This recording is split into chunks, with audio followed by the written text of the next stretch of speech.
એ લોકોને તમે જ્યારે પીરસો છો ત્યારે લોકોને જોઈને તમને એવું શું ફીલ થાય છે, કેવું ફીલ થાય છે?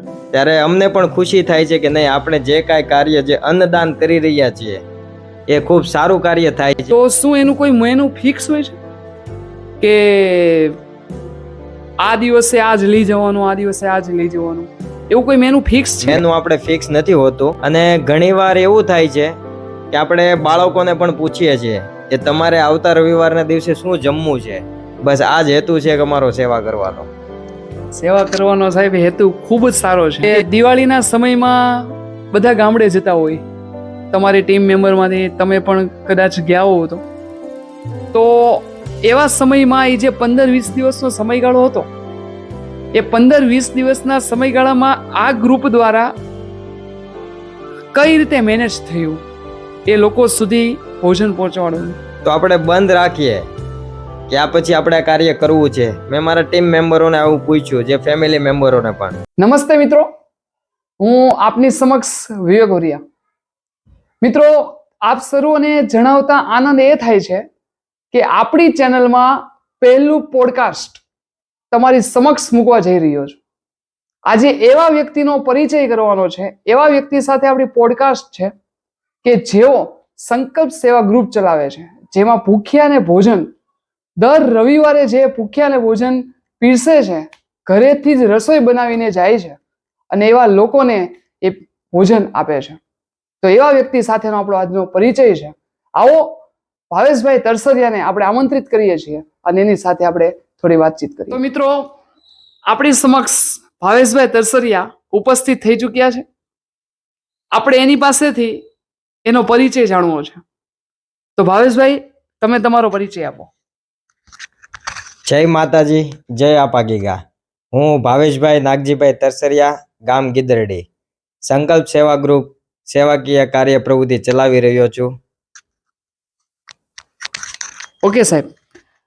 સાહેબ, હાલમાં તમે કીધું કે સંકલ્પ સેવા ગ્રુપ તમે ચલાવી રહ્યા છો, તો તમે આ ગ્રુપ દ્વારા એવું શું કાર્ય કરો છો આ ગ્રુપમાં, એની થોડીક માહિતી આપો. જે આ એક કાર્ય છે અમારું સેવાકીય કાર્ય, જે ભૂખ્યાને ભોજનની સેવા છે, જે અમે રસોઈ ઘરે જ બનાવી અને લોકો સુધી પહોંચાડીએ છીએ આ કાર્યની અંદર, જેથી બીજા લોકોને આપણી સેવાની મદદથી એક સારું એવું જીવન મળી રહે. ખૂબ સરસ કાર્ય છે સાહેબ. સાહેબ, મારો પ્રશ્ન એવો છે કે તમે આ ગ્રુપ જે ચલાવો છો, સંકલ્પ સેવા ગ્રુપ, એ જે ગ્રુપ છે આ ચલાવવાનો તમને વિચાર કઈ રીતે આવ્યો?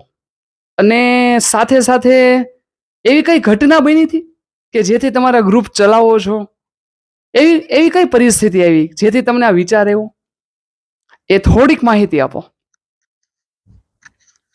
જે આ એક વિચાર આવવાનું કારણ એ જ છે કે જે અમારા વડીલોના આશીર્વાદ, જે અમારા ગીગા બાબા પરિવારમાંથી હું આવું છું, જે અમારા એક વડીલોના સારા એવા પુણ્યના કામથી આજે અમે એટલા આગળ વધી રહ્યા છીએ કે જે 6 મહિના મેં એકલા એ પોતાએ જ આ સેવા ચલાવી કે ભાઈ દરેક રવિવારે આપણે કાંઈ ને કાંઈ નાના લોકોની હેલ્પ કરીએ. અને પછી એક એવો વિચાર આવ્યો કે આપણે ઘરે જ વાત કરી કે દાદાને, પપ્પાને કે આ એક સેવાકીય કાર્ય પ્રવૃત્તિ હું કરું છું, તો હવે આપણે આને આગળ વધારવી છે ફેમિલીના સપોર્ટથી. તો એ સેવા કાર્ય પ્રવૃત્તિમાં મેં ઘરે જ વાત કરી, એટલે પપ્પાએ અને દાદાએ કીધું કે આવો વિચાર આવવો પહેલી એ જ વાત સારી છે કે ભાઈ તને આવો એક વિચાર આવ્યો છે તો આપણો તને કાયમ માટે સપોર્ટ રહેશે અને સહકારથી આપણે આગળ વધીશું એકબીજા. અને પછી અમે આ એક સંકલ્પ લીધો કે ભાઈ આ સેવા કાર્ય પ્રવૃત્તિ આપણે આગળ વધારીએ, તો આ ફેમિલીના સપોર્ટથી આપણે આ સંકલ્પ સેવા કાર્ય પ્રવૃત્તિ અમે ચાલુ કરી. ખૂબ ખૂબ ધન્ય છે સાહેબ તમારા કાર્યને. સાહેબ, તમે ને હું અને આપણે સૌ જાણીએ છીએ કે આવા કોઈ પણ કાર્ય હોય એને સફળતા તરફ લઈ જવું હોય, કોઈ પણ સેવાકીય કાર્ય, એના માટે ફેમિલીનો બહુ સપોર્ટ હોય. તો મારે એ જાણવું છે સાહેબ, અને જે લોકો આ વિડીયો જોવે છે ને એ લોકોને આપણે એક સંદેશો આપવો છે કે તમે આ જે કામ કરો છો એમાં ફેમિલીનો તમને કેવો સપોર્ટ મળે છે? એ થોડીક માહિતી આપો. જો આ ફેમિલીના સપોર્ટની વાત આપણે પહેલા કરીએ કે આ સેવાકીય કાર્ય પ્રવૃત્તિ જ્યારે અમે ચાલુ કરી ત્યારે મારો આખો જ પરિવાર જે ગીગા બાબા પરિવાર એમનો ખૂબ જ સારો એવો સપોર્ટ છે. અને આ કાર્યની અંદર અમારા ઘરના જે મારા મમ્મી છે, ભાભી છે, મોટા બા છે કે મારા વાઈફ છે, આમના ખૂબ જ સારા સપોર્ટથી આજે અમે આ સંપૂર્ણ રસોઈ જે બનાવીએ છીએ એ લોકોના ખૂબ જ સપોર્ટથી આજે અમારું સેવાકીય કાર્ય પ્રવૃત્તિ ચાલે છે. અને એના સપોર્ટથી જ અમે આગળ વધી રહ્યા છીએ કે ભાઈ આપણે એક સેવાકીય કાર્ય પ્રવૃત્તિની અંદર ફેમિલી સપોર્ટ અમારો મેન છે, મિત્રો, પછી અનેક સમાજના વ્યક્તિઓ અમારી સાથે છે અને આ કાર્ય પ્રવૃત્તિ અમે આગળ વધારીએ છીએ. ખૂબ ખૂબ સરસ સાહેબ. સાહેબ, આ જે કામ તમે કરો છો સેવાકીય કાર્ય, એમાં જ્યારે તમે સ્ટાર્ટ નહોતું કર્યું કામ, એની પહેલા અને હાલમાં તમે જે કામ આ કરો છો સેવાકીય કાર્ય, અત્યારે લોકો તમને એવી કઈ રીતે જાણે છે, તમને એવી કઈ રીતે બોલાવે છે કે જેથી તમારા કાર્યમાં તમને ખૂબ કોન્ફિડન્સ મળે? આ કાર્ય ચાલુ કર્યા પહેલા અમને લોકો મારા નામથી જ ઓળખતા કે આ ભાઈનું નામ ભાવેશભાઈ છે. અને અમે સંકલ્પ સેવા ગ્રુપ મેં જ્યારે ચાલુ કર્યું એ પછી મને ઘણા લોકો કે ફલાણા ભાઈના છોકરાએ આજે આ સેવાકીય કાર્ય ચાલુ કર્યું છે, તો સારા કાર્યોની અંદર અમને બોલાવે અને સંકલ્પ સેવાનું માન સન્માન રીતે એક સન્માનરૂપી કાર્ય કરે છે. એના લીધે અમારું સન્માન કરે છે. આજે એ રીતે એક અમારી ઓળખ બની ગઈ છે કે આ ભાઈ સંકલ્પ સેવાનું કાર્ય કરી રહ્યા છે. એ રીતે અમારી ઓળખાણ થઈ ગઈ છે આજ સુધીમાં. સાહેબ, બીજો મને પ્રશ્ન એવો છે કે જ્યારે તમે ત્યાં લોકોને જમાડવા જાઓ છો, સંકલ્પ સેવા ગ્રુપ, તમારી ટીમ અને તમે, એવા સમયે ત્યાંના જે લોકો છે એ લોકોને તમે જ્યારે પીરસો છો ત્યારે લોકોને જોઈને તમને એવું શું ફીલ થાય છે, કેવું ફીલ થાય છે? એનો થોડોક પ્રકાશ પાડો. જ્યારે અમે રવિવારના દિવસે જ્યારે એક ભોજન રૂપી વાસણો અમે ભોજન ભરીને જઈએ છીએ ત્યારે ત્યાંના બાળકો એક દોડતા દોડતા આવે છે કે ચાલો ભાઈ અમારે રવિવારનું ભોજન આજે અમારું આવી ગયું છે અને અમારે એ ભોજન જમવાનું છે. જ્યારે ડીશ લઈ અને પોતાનું ભોજન જમવાની શરૂઆત કરે છે ત્યારે અમને પણ ખુશી થાય છે કે નહીં, આપણે જે કાંઈ કાર્ય જે અન્નદાન કરી રહ્યા છીએ એ ખૂબ સારું કાર્ય થાય છે અને આપણા મનથી પણ અમને ખૂબ જ રાજી થઈએ છીએ. અને માતાજીને પ્રાર્થના કરીએ કે આ કાર્ય અમારું કાયમ ચાલુ રહે, બસ એવી જ આપણી પ્રાર્થના છે માતાજીને. આ વાત ઉપરથી સાહેબ એવું કહી શકાય કે ઈશ્વરે તમને આના માટે નિમિત્ત બનાવ્યા હશે. બીજી વાત સાહેબ એ છે કે આપણે સૌ જાણીએ છીએ કે કોઈ કાર્ય કરીએ તો એને સિદ્ધ કરવા માટે ફાઇનાન્શિયલ મેનેજમેન્ટ ખૂબ જરૂરી હોય છે. તો સેવાનું કામ હોય અને એવા સમયે તમે ફાઇનાન્શિયલ મેનેજમેન્ટ આમાં કઈ રીતે કરો છો? એની થોડો પ્રકાશ પાડો. એક સેવાનું કાર્ય છે અમારું, જેમાં અમે સ્ટાર્ટિંગ જ્યારથી કર્યું અમે કે સેવાકીય કાર્ય પ્રવૃત્તિ, પહેલાં આપણે એ જ ટાર્ગેટ હતો કે ભાઈ આપણે સેવાકીય કાર્ય દરેક રવિવારે કરવાનું જ છે, બરોબર. થોડું તો ભલે એકદમ થોડું થાય, પણ આપણે આ એક કાર્ય થોડીક પહેચાન આગળ વધે અને માણસો સુધી આપણે પહોંચી શકીએ કે જેમને જરૂરિયાતમંદ લોકો છે, એના માટે આપણે આ કાર્ય ચાલુ કર્યું છે.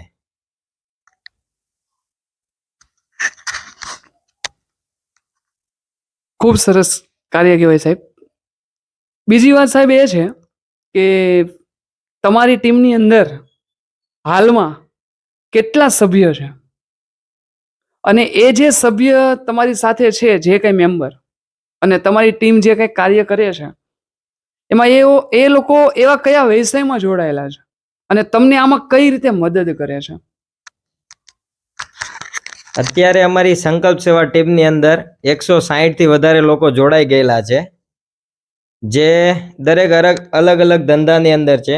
કોઈ પોતે શિક્ષક છે, કોઈ કાપડ લાઈનની અંદર છે, કોઈ ડાયમંડની અંદર છે, અને ઘણા તો વડીલો નિવૃત્ત પણ છે જે અમારી સેવાની સાથે જોડાયેલા છે, જેમાં નાના બાળકો પણ દરેક રવિવારે આવતા હોય છે. અને દરેક રવિવારે અમારે કોઈને ફોન નથી કરવો પડતો કે ભાઈ સેવાકીય કાર્ય પ્રવૃત્તિ આપણી છે કે તમે હાજરી આપજો. બસ એક મેસેજ થકી અમારા ટાઈમસર તે લોકો હાજર થઈ જાય છે અને દરેક રવિવારે ખૂબ જ સારા એવા સપોર્ટથી અમે આ કાર્ય આગળ વધારી રહ્યા છીએ. સરસ સાહેબ. સાહેબ, દર રવિવારે તમે સંકલ્પ સેવા ગ્રુપ દ્વારા ભૂખ્યા અને ભોજન જે જમાડવા જાઓ છો, એમાં એવો કોઈ ટાઈમ ફિક્સ છે કે આ ટાઈમે ત્યાં અમારે પહોંચી જ જવાનું, અને ન પહોંચાય તો કઈ સિચ્યુએશન આવે છે, અને પહોંચી જાઓ એની પછી સિચ્યુએશન કઈ આવે છે? અમારી આ ટીમનો જે ટાઈમ છે, આપણે રવિવારના દિવસે અમારે 10 વાગે એટલે અમારે પહોંચી જ જવાનું હોય છે. બરાબર, આપણે પહોંચી જઈએ તો એ લોકો, અમે જઈએ એટલે સમજો ને કે ત્યાં જોઈને અમારી રાહ જોતા હોય છે ઘણા જ લોકો ઊભા રહીને, કે આપણું દરેક રવિવારનું ભોજન ફિક્સ જ છે કે ભાઈ આ ટીમ દ્વારા આ કાર્ય થાય છે. અને એ ભોજન લીધા પછી એમનામાં કઈ અલગ જ ખુશી જોવા મળે છે કે ચાલો ભાઈ અમારા રવિવારના દિવસનું ભોજન આપણને મળી ગયું છે, અને અમે કોઈ પણ સ્વાર્થ વગર આ ભોજન પીરસીએ છીએ. બરાબર, તો આ કાર્યની અંદર એ લોકો જ્યારે ભોજન લે છે તો અમને પણ ખૂબ જ આનંદ થાય છે, અને એમના મોઢાની ઉપર સ્માઇલ જોઈને ખૂબ જ આનંદ જોવા મળે છે. સાહેબ, એક વાત એ છે કે જ્યારે રવિવારે તમે ભોજન માટે જાઓ છો, મતલબ સંકલ્પ સેવા ગ્રુપ દ્વારા જે કંઈ ભોજન પીરસવામાં આવે છે, એવું કોઈ ફિક્સ છે કે આ વ્યક્તિએ એટલું ફાઇનાન્શિયલ મેનેજમેન્ટ કરવાનું, આ વ્યક્તિએ એટલું કરવાનું, કે તમારા દ્વારા જે ભોજન પીરસવામાં આવે છે એ કઈ રીતે એનો નિકાલ લાવો છો?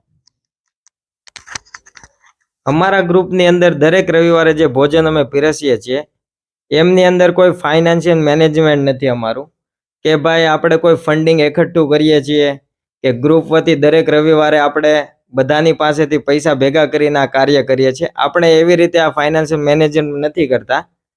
અને આ કાર્યની અંદર અમે જ્યારથી ચાલુ કર્યું ત્યારથી આજ સુધી એવું જ વિચારીને ચાલુ કર્યું છે કે કોઈની સેવા આવે કે ના આવે, આ કાર્યને આપણે આગળ વધારવાનું જ છે. બરોબર, અને ઘણા રવિવારે સમજો ને ક્યારેક આ સેવાના ખર્ચ આવી જાય છે, અને ન આવે તો મારા પપ્પાને 3 ભાઈઓ છે, એ અમે 3 ભાઈઓ પૂરતી જ આ જે પણ પૈસાનું મેનેજમેન્ટ છે એ અમારા 3 ઘરના પરિવાર થકી જ અમે આ મેનેજમેન્ટ આગળ વધારીએ છીએ.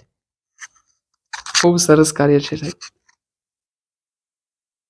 સાહેબ, બીજી વાત એ છે કે આજે તમે કામ કરો છો, સેવાકીય કાર્ય જે ચાલે છે, તમારો એવો કોઈ ફિક્સ હેતુ છે ભવિષ્યમાં, કે ભવિષ્યમાં એવો કયો પ્લાનિંગ છે આ કાર્યને આગળ લઈ જવાનો? એનો થોડો પ્રકાશ પાડો ને. આપણે આ જે કાર્ય કરીએ છીએ બસ આપણો એક જ હેતુ છે કે આપણે બની શકે ત્યાં સુધી બસ એક સેવાનો જ લક્ષ્ય છે કે આપણે આગળ પણ આ સેવા જ કરવી છે. આની આગળ આપણે કંઈ વિચાર્યું નથી, અને આગળ પડતા માતાજીને પ્રાર્થના કરીએ કે અમારી સેવા અવિરતપણે બસ આ ચાલતી રહે. બસ આ જ હેતુ છે આપણો, કે નિસ્વાર્થ ભાવે સેવા કરવી છે. સાચી વાત છે સાહેબ. એવું કહેવાય કે સબકા માલિક એક ઈશ્વર, પ્રભુ ઈચ્છા બલવાન. બીજી વાત સાહેબ એ છે કે તમે આ કાર્ય દ્વારા આજના તમામ યુવાનોને, તમામ જનતાને, લોકોને તમે એવો શું સંદેશો આપવા માંગો છો? અને આ કાર્યમાં જોઈન્ટ થવું હોય તમારા સેવા કાર્યમાં, તો એવી કયા પગલાં તમે જણાવશો જેથી કરીને એ લોકો આમાં જોઈન્ટ થઈ શકે? અમારા સેવા કાર્યની અંદર જોઈન્ટ થવા માટે ખાલી અમારો કોન્ટેક જ કરવાનો છે, કે જે તમે અમારો કોન્ટેક કરશો એટલે અમે અમારા ગ્રુપની અંદર તમને જોઈન્ટ કરી દેશું. અને તમારે રવિવારના દિવસે ભલે થોડો ઘણો ટાઈમ મળે, 5 મિનિટ, 10 મિનિટ, 15 મિનિટ, કલાક, 2 કલાક સુધી આ સેવા ચાલુ હોય છે, એ સેવાની અંદર તમે હાજરી આપો તમારે ત્યાં કઈ મહેનત નથી કરવાની, ખાલી પીરસી અને સેવાનો લાભ લેવાનો છે આ કાર્યની અંદર. બસ આ હેતુથી જ અમે લોકોને એક સંદેશ આપવા માંગુ છું, જે અત્યારની આપણા ઉંમરની જે યુવા પેઢી છે દરેક સમાજની અંદર, કે ભાઈ અત્યારની જે પેઢી છે, ઘણા લોકો કોલેજ કરતા હોય છે કે થોડો ટાઈમ બચ્યો સાંજના સમયે યા તો બપોરના ટાઈમ પર ફ્રી થાય એટલે કાફેની અંદર જતા હોય છે, ખોટાઓ ખર્ચા કરતા હોય છે અને બર્થડે વધારે પડતી સેલિબ્રેટ કરે છે લોકો. ઘણીવાર હું પણ જોઉં છું, લોકો ખોટા ખર્ચા ના કરવા જોઈએ અને સેવાકીય કાર્ય પ્રવૃત્તિ બની શકે તો જરૂરથી કરવી જોઈએ લોકોની મદદ. અને એવું જરૂરી નથી કે આપણે ભાઈ સેવાકીય કાર્ય પ્રવૃત્તિ કરીએ તો મોટી જ કરવી, બની શકે તો 2 વ્યક્તિની પણ સેવા કરો. બસ આ એક સેવાકીય કાર્ય પ્રવૃત્તિ સાથે દરરોજ માટે સંકળાઈને લ્યો, જેથી કરીને આગળની પેઢીમાં પણ થોડો ઘણો સુધારો જોવા મળે, જે અત્યારની જનરેશનને ખાસ આ સંદેશ છે. ખૂબ સરસ આપણે ભાવેશભાઈ સાથે વાત કરી અને ભાવેશભાઈએ જે કાંઈ સંકલ્પ સેવા ગ્રુપ ક્રિએટ કર્યું છે અને લોકોને સારો એવો સંદેશો પહોંચાડ્યો છે. અને હાલમાં સાહેબને હજી એક પ્રશ્ન કરવો છે કે સાહેબ, અત્યાર સુધીમાં કેટલા વ્યક્તિઓને તમે ભોજન પૂરું પાડ્યું છે તમારા ગ્રુપ અને તમારી ટીમ દ્વારા, એનો પ્રકાશ પાડો. સંકલ્પ સેવા ગ્રુપ અમે 14 જાન્યુઆરી 2024 દિવસે ચાલુ કર્યું, આ શરૂઆત કરી. જે શરૂઆતમાં આજ સુધીમાં અમે 14,000 થી વધારે લોકો સુધી ઘરે બનાવેલી રસોઈ પહોંચાડી દેવામાં આવી છે, જેથી કરીને આગળ પણ અમારું કાર્ય આવું ચાલુ રહે, બસ એવો માતાજીને પ્રાર્થના છે અમારી. અને આ કાર્યની અંદર અમારા ટીમ મેમ્બરોનો ખૂબ જ સપોર્ટ છે, ફેમિલી મેમ્બરનો પણ ખૂબ જ સપોર્ટ છે. એટલા માટે અમે આ કાર્યને ખૂબ જ આગળ લઈ જઈ ચૂક્યા છીએ અને આગળ પણ આવી જ રીતે ચાલે, બસ એવી જ અમારી એક ઈચ્છા છે અને પ્રાર્થના છે. ઓકે સાહેબ, ભાવેશભાઈ, એક પ્રશ્ન એવો થાય છે કે જ્યારે તમે ત્યાં સંકલ્પ સેવા ગ્રુપ દ્વારા જે કાંઈ તમે ભોજન લઈને જાઓ છો, તો શું એનું કોઈ મેનુ ફિક્સ હોય છે કે આ દિવસે આ જ લઈ જવાનું, આ દિવસે આ જ લઈ જવાનું, એવું કોઈ મેનુ ફિક્સ છે? તેનો થોડો પ્રકાશ પાડો. અમારા ગ્રુપની અંદર દરેક રવિવારે મેનુ આપણે ફિક્સ નથી હોતું, જેમ કે આપણી આખી ડીશ જ જમી લઈએ એવી રીતની જ આપણે રસોઈ બનાવીએ છીએ. અને ઘણીવાર એવું થાય છે કે આપણે બાળકોને પણ પૂછીએ છીએ કે તમારે આવતા રવિવારના દિવસે શું જમવું છે, તો ઘણીવાર બાળકો અમને અલગ અલગ વસ્તુઓ કહે છે કે ભાઈ આવતા રવિવારે તમે આ વસ્તુ બની શકે તો લઈને આવો. તો આપણે તો મહેનત કરવી જ છે કે સેવાની પાછળ, તો અમને પણ એવો હેતુ થાય કે ભાઈ ચલો બાળકોએ કીધું છે તો આપણે એને મનગમતી આઈટમ બનાવીને લઈ જઈએ, યા તો કોઈ શાક છે, યા તો કોઈ પણ વસ્તુ, યા તો કોઈ પણ આઈટમ કહે છે, આપણે એ બની શકે ત્યાં સુધી લઈ જ જઈએ છીએ, જેથી એમની ખુશીમાં ખૂબ જ વધારો થાય. આપણે એક સેવાકીય કાર્ય કરીએ છીએ તે જેથી કરીને આપણે જમાડવું છે દર રવિવારે. તો અમે એવું વિચારીએ કે ભાઈ જે એ લોકોની પસંદ છે એ પણ આપણે ક્યારેક ક્યારેક જમાડતા રહીએ તો આપણને પણ આનંદ મળશે અને એમને પણ આપણાથી ખૂબ જ વધારે આનંદ મળશે કે ભાઈ અમારી મનગમતી વસ્તુ અમને મળી ગઈ. બસ આ જ હેતુ છે કે અમારો સેવા કરવાનો. સેવા કરવાનો સાહેબ હેતુ ખૂબ જ સારો છે. સાહેબ, એક પ્રશ્ન એ છે કે દિવાળીના સમયમાં બધા ગામડે જતા હોય, તમારી ટીમ મેમ્બરમાંથી તમે પણ કદાચ ગયા હો તો એવા સમયમાં એ જે 15-20 દિવસનો સમયગાળો હતો, એ 15-20 દિવસના સમયગાળામાં આ ગ્રુપ દ્વારા કઈ રીતે મેનેજ થયું એ લોકો સુધી ભોજન પહોંચાડવાનું, તો થોડો પ્રકાશ. આ જ્યારે દિવાળીમાં તો હું પણ ગામડે ગયો હતો, તો મારા ટીમના મેમ્બરોને મેં વાત કરી કે ભાઈ આપણે જે 2 રવિવાર થકી હું છું નહીં, તો આ કાર્યને આપણે ભલે દિવાળીના દિવસોમાં લોકો ઓછા હોય છે તો આપણે બંધ રાખીએ કે આ પછી આપણે આ કાર્ય કરવું છે. મેં મારા ટીમ મેમ્બરોને આવું પૂછ્યું, જે ફેમિલી મેમ્બરોને પણ, તો એ લોકો કહે છે કે બંધ નહીં, અમે લોકો છીએ તો અમે ખુદ જ હેન્ડલ કરી લઈશું. તમે એટલા ટાઈમથી કરો છો તો અમે 2-3 રવિવાર કેમ નહીં હેન્ડલ કરી શકીએ. તો કંઈ વાંધો નહીં ભાઈ, કે તમે તમારી રીતે મેનેજ કરો. બાકીનું જે કંઈ આગળ કાર્ય આપણે વધારવાનું છે એ કન્ટિન્યુ ચાલુ રહે, જેથી કરીને બીજા લોકોમાં પણ ખુશી રહે કે ભાઈ દિવાળીના તહેવારના દિવસોમાં પણ આ કાર્ય આપણે બંધ નથી રાખ્યું. બસ આ જ હેતુથી અમારી ટીમનો સપોર્ટ અને ફેમિલી સપોર્ટ ખૂબ જ છે.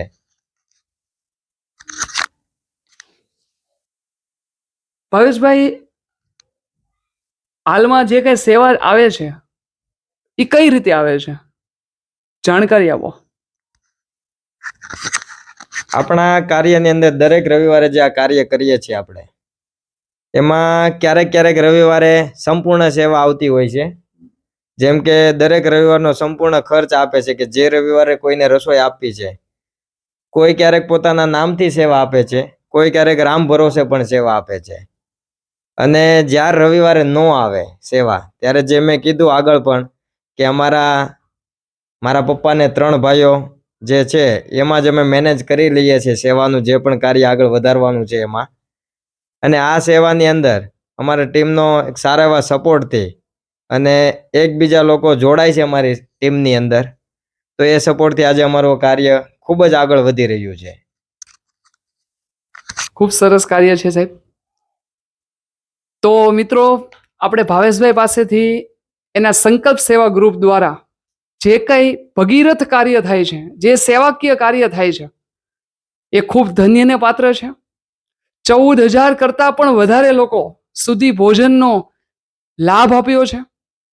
એક સેવાના હેતુથી લોકોમાં જાગૃતતા આવે એવું કાર્ય છે. તો આપણે સૌ આ કાર્યમાં સહભાગી થઈએ અને ભાવેશભાઈ અને તેની સંપૂર્ણ ટીમને આપણે શુભેચ્છા આપીએ કે આ કાર્ય ભાવેશભાઈ ખૂબ આગળ વધે એવી અમારા તરફથી ખૂબ ખૂબ શુભકામના. Thank you very much. અમારી સાથે તમે પરિચય કર્યો અને તમારા કાર્યનો અમને લાભ આપ્યો, એ ખૂબ ખૂબ આભાર થાય. આપનો પણ વિવેકભાઈ ખૂબ ખૂબ આભાર, કે જે અમારી ટીમ સાથે આવીને આજે આપણે જે આ કંઈ કાર્ય કર્યું છે એમાં તમારો પણ ખૂબ ખૂબ આભાર, તમારી ટીમનો પણ. Thank you.